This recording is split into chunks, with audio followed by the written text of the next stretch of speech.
അതേ നമ്മളിന്ന് പൊറോട്ട വെച്ചിട്ട് നല്ല അടിപൊളിയായിട്ട് ഒരു റെസ്റ്റോറൻറ്റ് സ്റ്റൈൽ റെസിപ്പി ആയിട്ടോ ചെയ്തെടുക്കുന്നത്. അപ്പോൾ അതിനായിട്ട് നമ്മളൊരു പാൻ ചൂടാക്കിയിട്ട് അതിലേക്ക് കുറച്ച് സൺഫ്ലവർ ഓയിൽ ഒഴിച്ചിട്ട് ഇഞ്ചി, വെളുത്തുള്ളി, പച്ചമുളക്, കറിവേപ്പില ഇത്രയും ചേർത്തിട്ട് നന്നായിട്ടൊന്ന് മൂപ്പിച്ചെടുക്കുന്നുണ്ട്.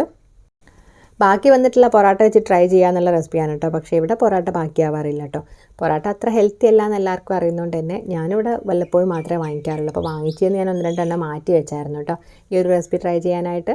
അപ്പോൾ നമ്മൾ ഇഞ്ചി വെളുത്തുള്ളിയും എല്ലാം നന്നായിട്ട് വഴന്നിട്ടുണ്ട്. ഇനി അതിലേക്ക് നമ്മൾ ഒരു ഹാഫ് സവാള നന്നായിട്ട് പൊടിയായിട്ട് അരിഞ്ഞും കൂടെ ചേർത്ത് കൊടുക്കുകയാണ്. അപ്പോൾ അത് ഏകദേശം ഒന്ന് വഴന്നു. ഇനിയിപ്പോൾ നമ്മളിതിലേക്ക് കുറച്ച് സോസുകളൊക്കെ ചേർത്ത് കൊടുക്കുകയാണ്. അപ്പോൾ ഞാനിതൊരു പൊറോട്ട വെച്ചിട്ട് ഒരു ചില്ലി ടൈപ്പ് പൊറോട്ടയാണ് ചെയ്തെടുക്കുന്നത്. അപ്പോൾ അതിനായിട്ട് നമ്മൾ കുറച്ച് റെഡ് ചില്ലി സോസ്, പിന്നെ അതുപോലെ കുറച്ച് ടൊമാറ്റോ സോസ്, പിന്നെ സോയാ സോസ് ഇത്രയും ചേർത്ത് കൊടുക്കുന്നുണ്ട്. ഇനി നമ്മൾ സോസൊക്കെ നന്നായിട്ടൊന്ന് മിക്സായിട്ടൊന്ന് തിളച്ച് വരട്ടെ കേട്ടോ.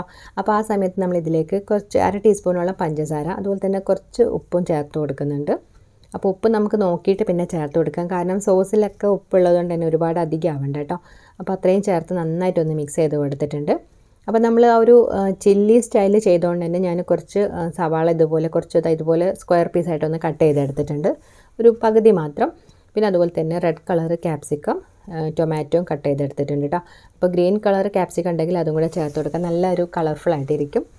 അപ്പോൾ ഇത്രയും ചേർത്ത് ഒരുപാട് അങ്ങ് വഴറ്റേണ്ട ആവശ്യമില്ല, നല്ല ഹൈ ഫ്ലെയിമിൽ തന്നെ കുറച്ചൊന്നിങ്ങനെ ഒരു 1-2 മിനിറ്റ് ഒന്നിങ്ങനെ വഴറ്റിയെടുക്കാം കേട്ടോ.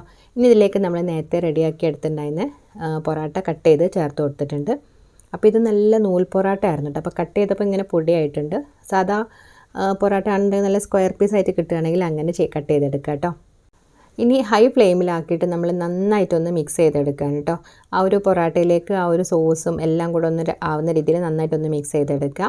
ഇനി ലാസ്റ്റ് നമ്മൾ കുറച്ച് മല്ലിയിലയും കൂടെ ചേർത്ത് കൊടുക്കുന്നുണ്ട്. അപ്പോൾ ഇത് വീട്ടിലുണ്ടാകുന്ന മല്ലിയില അതാണ്, അത്രയും കൂടെ ചേർത്ത് നമ്മൾ ഒന്ന് മിക്സ് ചെയ്തിട്ട് നമ്മൾ ഫ്ലെയിം ഓഫ് ചെയ്യുകയാണ്.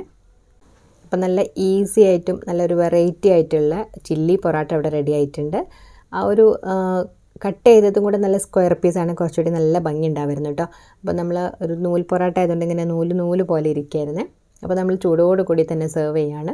അപ്പോൾ നല്ല ടേസ്റ്റി ആയിട്ടൊരു റെസിപ്പിയാണ് കേട്ടോ. അപ്പോൾ ഒരു സോസൊക്കെ ഇഷ്ടമുള്ളവർക്കൊക്കെ, ആ ഒരു ടേസ്റ്റൊക്കെ ഇഷ്ടമുള്ളവർക്കൊക്കെ നല്ല രസം ഉണ്ടാവും.